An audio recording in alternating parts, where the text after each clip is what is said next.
విజయ్ స్థాయి ఏంటో తెలుసుకున్న ఓనర్ మరియు సేల్స్ మ్యాన్స్ ఒక్కసారిగా షాక్ అయ్యారు.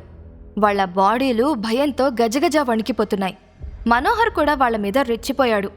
షాప్ ఓనర్ని కోపంగా చూస్తూ, ఎంత ధైర్యం ఉంటే మా చిన్నబాబుతో ఇంత నీచంగా మాట్లాడతావు మిస్టర్?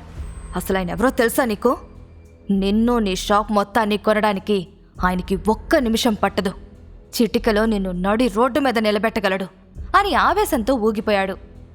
అతడి అరుపులకి లోపలేదో గొడవ జరుగుతుంది అనుకుని బాడీగార్డ్స్ హడావిడిగా లోపలికొచ్చి షాప్ ఓనర్ వైపు సీరియస్గా చూశారు. వాళ్ల చేతుల్లో ఉన్న వెపన్స్ని చూసి షాప్ ఓనర్కి ఆల్మోస్ట్ హార్ట్ అటాక్ వచ్చింది. విజయ్ చూడ్డానికి సాధారణంగా ఉన్నప్పటికీ అతడి నిజస్వరూపం వేరే ఉందని షాప్ ఓనర్ అర్థం చేసుకున్నాడు.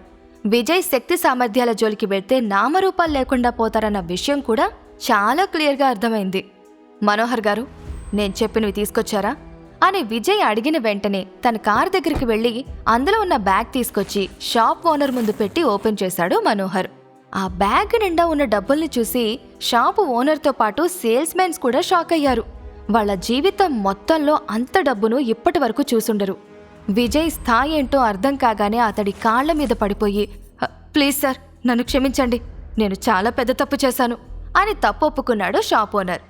విజయ్ అతన్ని పట్టించుకోకుండా, నా స్థాయి ఏంటో ఇప్పటికైనా అర్థమైందా, లేదంటే ఇంకేమైనా చూపించమంటారా అని సేల్స్ మ్యాన్లని వార్నింగ్ టోన్లో అడిగాడు. వాళ్ళందరూ కూడా వెంటనే విజయ్ కాళ్ల మీద పడి, మమ్మల్ని కూడా క్షమించండి సార్, బుద్ధి గడ్డి తిని మీ జోలికొచ్చాం అని చెంపలు వేసుకుంటూ మరీ క్షమాపణలు అడిగారు. తన బాడీగార్డ్కి విజయ్ సైగ చేయడంతో అతడి కాళ్ల మీద పడిన సేల్స్ మ్యాన్లని షాపు ఓనర్లని పైకి లేపారు. కొద్దిసేపటి క్రితం విజయ్ని చిన్నచూపు చూసిన వాళ్ళందరూ ఇప్పుడు గౌరవంగా చూస్తున్నారు. సరే, ఇప్పుడు నా భార్యకి నచ్చిన నెక్లెస్ తీసుకురండి అని నార్మల్ అయిపోతూ అడిగాడు విజయ్. ఓకే సార్ అంటూ ఆ నెక్లెస్ని తీసి విజయ్ ముందు పెట్టాడు సేల్స్ మ్యాన్. దానివైపు ప్రేమగా చూస్తూ మనోహర్ తెచ్చిన డబ్బులతో ఆ నెక్లెస్ని కొనేశాడు. దాంతోపాటు ఇంకొన్ని ఖరీదైన ఆభరణాలు కొన్నాడు. అతడు ఖర్చు పెడుతున్న తీరు చూసి షాప్ ఓనర్ షాక్ అయ్యాడు.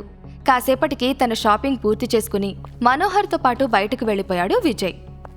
ఆ షాప్ నుంచి బయటకొచ్చాక నగల బాక్స్ని మనోహర్కిస్తూ, మనోహర్ గారు, ఈ ఆభరణాలతో పాటు ఇంకొన్ని ఖరీదైన బహుమతుల్ని తీసుకుని రేపు శృతి ఎంగేజ్మెంట్ పార్టీలో శక్తి ఫ్యామిలీ తరపున మిథున గారి కుటుంబ సభ్యులకివ్వండి.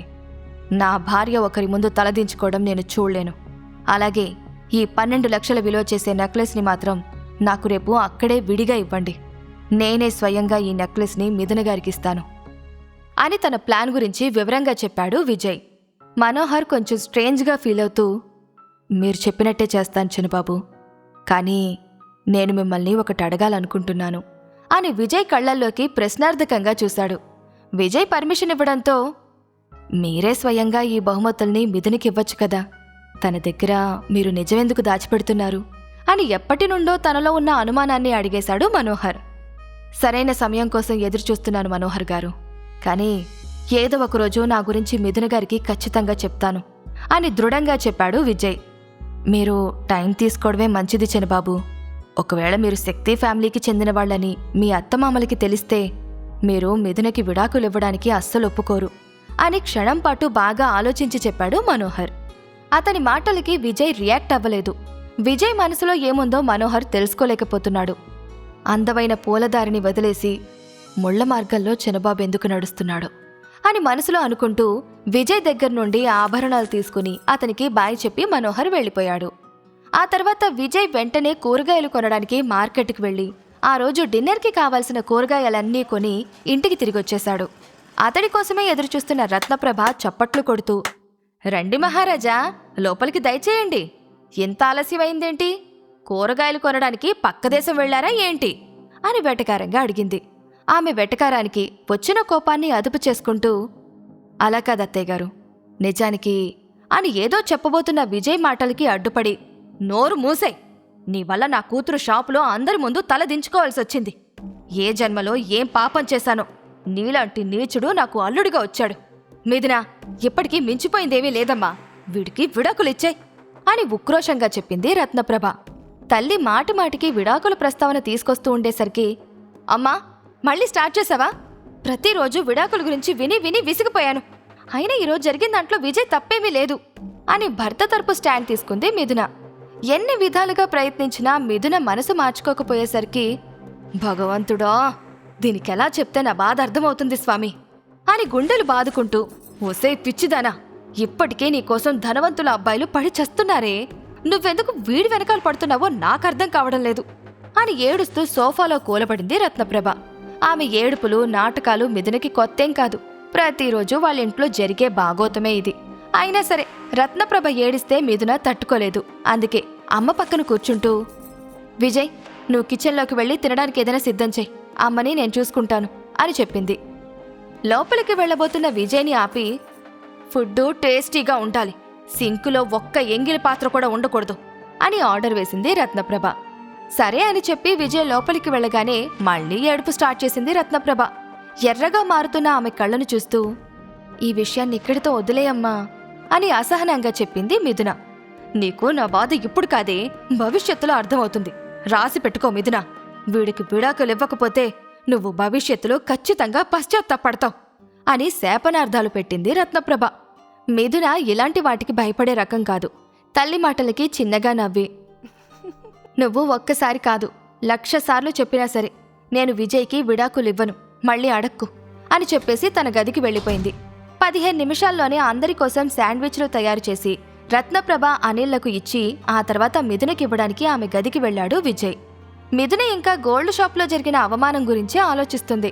మిథున పక్కనున్న టేబుల్ మీద శాండ్విచ్లు పెడుతూ, రేపు శృతిగారికి మీరు ఇవ్వాల్సిన గిఫ్ట్ గురించి ఎక్కువగా ఆలోచించకండి మిథున గారు, ఈ విషయంలో నేనేమైనా చేయగలనేమో చూస్తాను అని ధైర్యం చెప్పాడు విజయ్.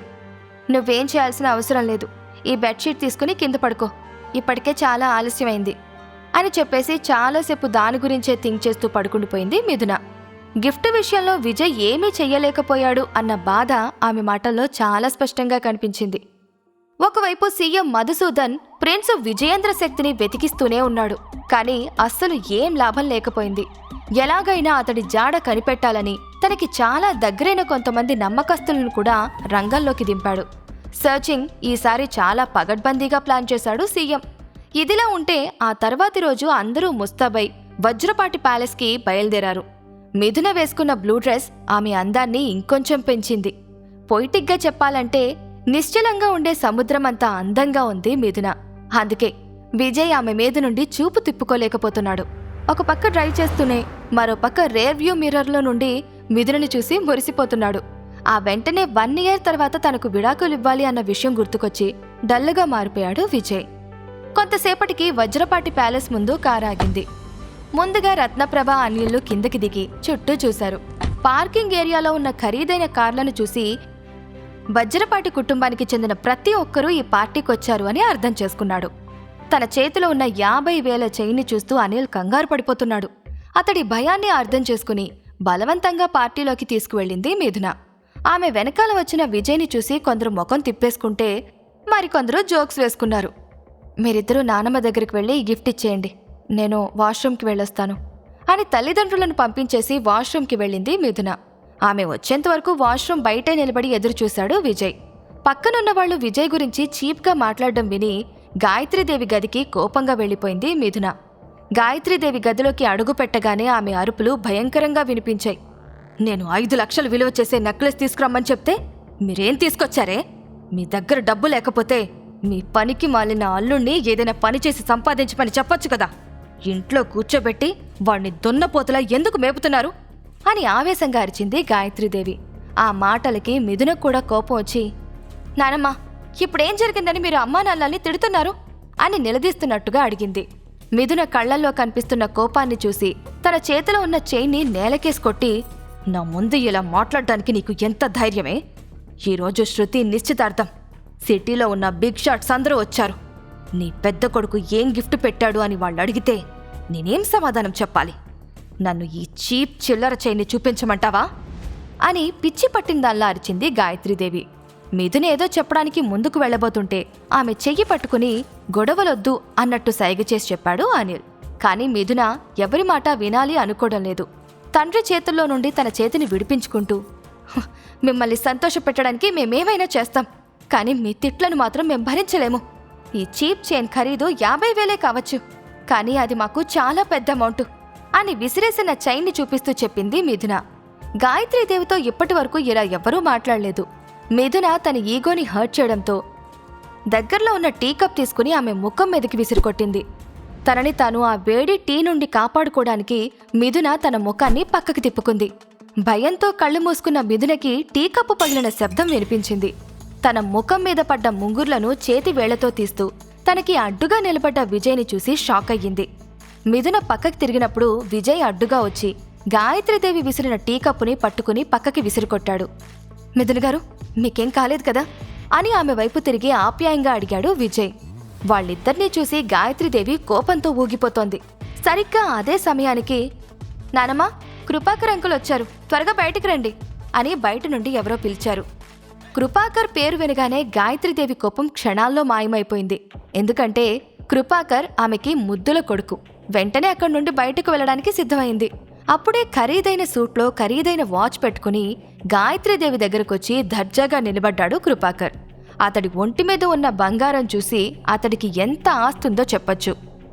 నేను నీకోసం వస్తుంటే నువ్వెక్కడికి వెళ్తున్నావు మమ్మీ అని ఆప్యాయంగా అడుగుతూ పక్కనున్న అనిల్ రత్నప్రభలను గమనించాడు కృపాకర్. అరే అన్నయ్య, మీరెప్పుడొచ్చారు? మీరిలాంటి రిచ్ పార్టీకి రారేమో అనుకున్నాను అని అడుగుతున్న కృపాకర్ మాటల్లో కొంచెం హేళన కూడా కనిపించింది. దాని గురించి ఎందుకు అడుగుతావులే కృపాకర్, అందరి ముందు మన పరువు తీయడానికొచ్చాడు మీ అన్నయ్య అంటూ అతడు తీసుకొచ్చిన చీప్ చైన్ గురించి కృపాకర్కి వివరంగా చెప్పింది గాయత్రీదేవి. కృపాకర్ ఆ మాటలకి పెద్దగా ఆశ్చర్యపోతూ, ఏంటి 50,000 గిఫ్టా? ఏంటిదన్నయ్య ఇలా చేశావు? నువ్వు కనీసం శృతి గురించైనా ఆలోచించాలి కదా. ఆమె అత్తింటి వాళ్ళకి ఈ విషయం గురించి తెలిస్తే తనని ఎంతలా ఎగతాళి చేస్తారో నీకు తెలీదా అని దెప్పి పొడిచాడు. అనిల్ పక్కనున్న మిథున పాములా బుసలు కొడుతూ, అంకుల్, మీ దగ్గర తాత సంపాదించిన ఆస్తుంది కాబట్టి ఖరీదైన కారు గిఫ్ట్గా ఇవ్వగలిగారు. మమ్మల్ని వజ్రపాటి నిలయం నుండి నానమ్మ గెంటేసినప్పుడు మాకు ₹1 కూడా ఇవ్వలేదు. ఈ విషయం మీరు మర్చిపోయారనుకుంటా అని ఆవేశంగా చెప్పింది. అంటే ఏంటి నీ ఉద్దేశం? నా కొడుకుల మధ్య నేను ఈ వ్యత్యాసం చూపిస్తున్నానని అనుకుంటున్నావా అని కోపంగా అడిగింది గాయత్రీదేవి. అందులో అనుమానమేముంది నానమ్మా? మీరు మా నాన్నకి రావాల్సిన వాటా ఇవ్వకుండా ఆయనకి అన్యాయమే చేశారు. మా ఆస్తిని కూడా మీరే అనుభవిస్తున్నారు అని ఆవేశంలో కడిగిపడేసింది మిథున. ఆమె మాటలకి బిత్తరపోయి తన కళ్లద్దాలు తీసి చుట్టూ చూశాడు కృపాకర్. మిథున తల్లిదండ్రులు ఆమెను ఆపే ప్రయత్నం కూడా చెయ్యలేదు. అమ్మా, ఈ పనికి మాలిన వాళ్లతో మాట్లాడితే మన వాల్యూ కూడా పోతుంది. ఈరోజు మనం సంతోషంగా ఉండాల్సిన రోజు. నాతో పాటురా, నేను శృతి కోసం తీసుకొచ్చిన కార్ని చూపిస్తాను అని తన తల్లిని అక్కడి నుంచి తీసుకువెళ్లిపోవాలి అనుకున్నాడు కృపాకర్. కొడుకుతో పాటు కోపంగా వెళ్తున్న గాయత్రీదేవికి ఏదో గుర్తుకొచ్చిందల్లా మిథున దగ్గరకొచ్చి, ఈ విషయాన్ని ఇక్కడితో వదిలేస్తాననుకోకు. నీకు నేనంటూ ఏంటో చూపిస్తాను. నీ యాక్షన్కి నా రియాక్షన్ ఎలా ఉంటుందో కాసేపట్లో తెలుస్తుంది నీకు అని వార్నింగ్ ఇచ్చి అక్కడి నుండి వెళ్ళిపోయింది. గాయత్రీదేవి రియాక్షన్ ఎలా ఉండబోతుంది? మనోహర్ తీసుకురాబోతున్న బహుమతుల్ని చూసి మిథున ఎలా రియాక్ట్ అవ్వబోతుంది? గాయత్రీదేవి బారి నుండి మిథునని విజయ్ కాపాడగలడా? ఈ ప్రశ్నలకు సమాధానాలు తెలుసుకోవాలంటే నెక్స్ట్ ఎపిసోడ్ వినాల్సిందే. క్రింద ఇచ్చిన లింక్ ని క్లిక్ చేసి పాకెట్ ఎఫ్ఎం యాప్ ని ఇన్స్టాల్ చేసుకోండి. Stay tune to pocket FM.